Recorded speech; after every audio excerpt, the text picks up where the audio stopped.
So this right here is an iPhone 7. Now, I bought this used at Micro Center for about $67. And let me tell you, these old phones are one of the best cheap secrets of technology that exists. I have this drone, and whenever I want to use it, I have to put my phone into this little holster so that you can have a screen for the controller. If you want to have a remote with a screen in it, it costs $370. But I was like, why not just get a cheap old phone that is still perfectly usable and just leave it in here at all times? And I know it may not seem like a big deal to have to put your phone in this every time you want to use it, but it really just starts to add up. And especially when you're doing it out in the freezing cold and it's snowing outside, it would just be much nicer to have a screen already ready to go. But dude, these old phones, a million uses. I would go back no farther than the iPhone 6S generation. In fact, the 6S generation is really nice because it still has a headphone jack. So if you want a cheap music player that you can always leave in your car, which is something I might do, you can get an iPhone 6S for $30 on eBay. There's probably all sorts of cool things that you can do that I haven't even thought of. This is like the new Raspberry Pi. Just get an old phone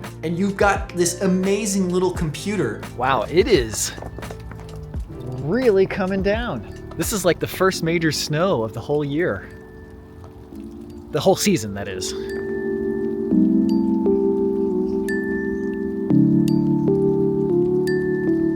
Oh, a big reason why I love the snow is that it makes it fun to be indoors. When the weather is beautiful outside, it doesn't feel good to be stuck inside working at the computer. But when it's snowing like this, you're like, oh man, I could be inside where it's warm and I've got this beautiful backdrop. Ah! So good! Now, I very much do not recommend flying your drone in this type of weather, but we're gonna be very careful. We're gonna go just above the house because you don't wanna run into a plane, but if you stay within like 50 feet, you're gonna be fine. Okay, let's try it out. Let's take it off. Not take it off, but take off. So you wanna keep it within eye shot because there could easily be planes in the clouds that you can't see. But yeah, this screen is great, man. Let's draw a little box around me. Okay. Look at this nice little screen. It's following me. Active track. It should be following me now. Okay, don't go into the house, please. Drones are such a hassle to record with that I never feel like I'm fully... Like, is it gonna stop in that tree? What happens if I try to get it to walk into the tree? I don't know. I never feel like I'm perfectly comfortable with the drones because I haven't had enough experience with it. I really need to like use it more often. But this screen will definitely go a ways towards making that happen. Okay, don't hit the power lines either. All right, let's stop this. You know, one thing I always try to do when I make a video is to answer the questions that I would have if I were a viewer. One of the questions I would have is, how did the drone fare in that snow? And like an idiot, I just wiped off the water without showing it to you. But it was basically just some droplets of water here. I did this once and it was totally fine. Actual camera itself has a few droplets of water, but nothing crazy. So it actually fares really well in the snow. Actually, there's probably more water on the remote because it was flat, but I wiped that off too like an idiot, so whatever. You might also be wondering, weren't you wearing a GoPro? Why didn't you show any of the GoPro footage? It's because GoPros are terrible. I started the recording and then it just stopped. The user interface is so slow, the video quality is so bad, it just has a great name. It's just such a great name, GoPro. Who doesn't want to buy a camera called GoPro that looks like this? It's only the using it that sucks. I am a GoPro hater. I don't like GoPros. I don't know why I got this. I got fooled. I was like, no, it can't be as bad as I think it is, right? Just every experience I've had with a GoPro has been just so garbage. I love the form factor, but they don't pan out. Okay, now it's actually time to get back to work.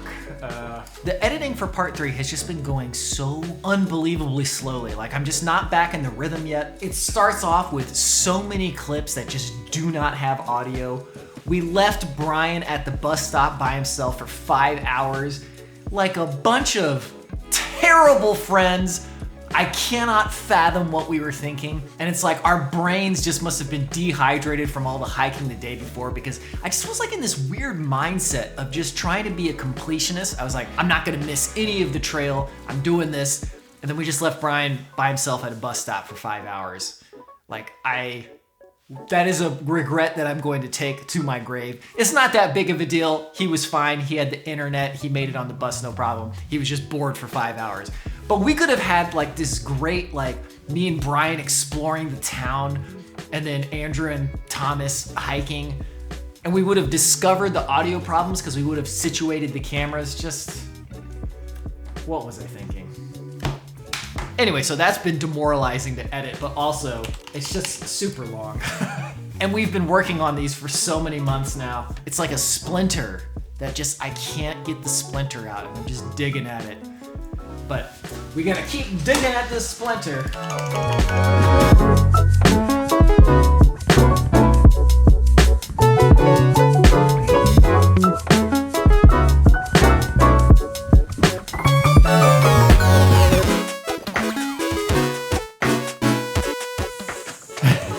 Could you see me filming you? Isn't that hilarious?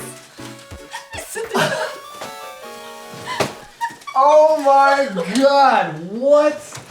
Okay, so you ordered some dresses from Amazon and you just saw a free return, so you're like, okay, no problem.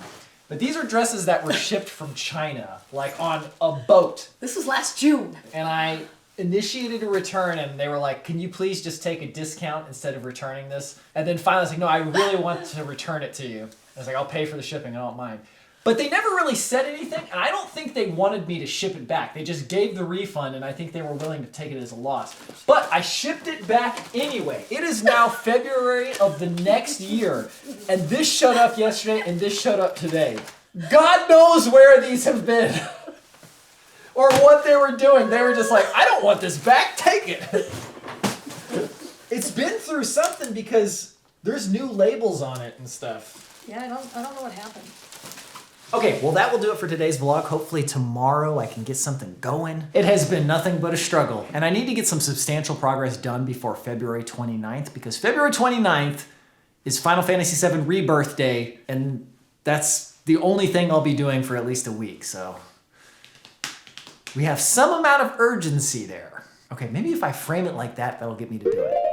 Probably not. Anyways, thank you very much for watching. Hope you have a good one. I'll see you in the next one.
Come on, man.